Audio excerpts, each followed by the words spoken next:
আলাইকুম। তো আজকের ভিডিওটা হচ্ছে ঈদের আগের দিন রাত্রের ভিডিও।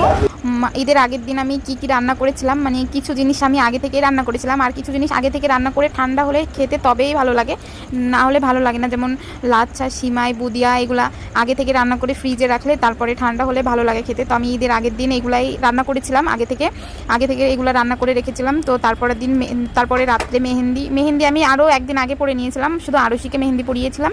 তো মেহেন্দি পরিয়ে আমরা ঘুমিয়ে পড়ি। ঘুম থেকে সকালবেলায় উঠে দেখি আরশিকে তুলে গরম পানি করে ওর আগে গোসলটা করিয়ে দিই, যেহেতু আমাদের এখানে 7:30টার সময় জামাত ছিল।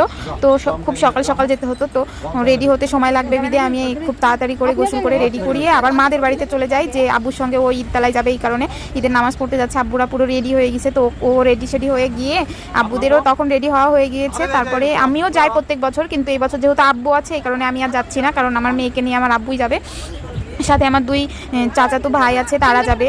তো ওরা রেডি হয়ে চলে যায়। তারপরে আমার চাচাতো ভাই ওর ছবি তোলার চেষ্টা করছিল, তো ঠিকমতো দাঁড়াচ্ছিল না, কীরকম ছবি তুলবে না, হাতগুলো কেমন করে দাঁড়িয়ে আছে। তো সব কিছু শেষ করে আমি সকালবেলায় এগুলা ওকে বের করে দিয়ে আমি খাবারগুলো ফ্রিজে রাখছিলাম। তো রাখার পরে আবার আমি মা এবং আরও আমাদের বাড়ির সামনে বাগানে হচ্ছে কোরবানি হচ্ছে, তো আমরা ওখানেই যাচ্ছিলাম। ওখানে হচ্ছে কোরবানির গরু কাটা হয়ে গিয়েছে, তো বুড়ি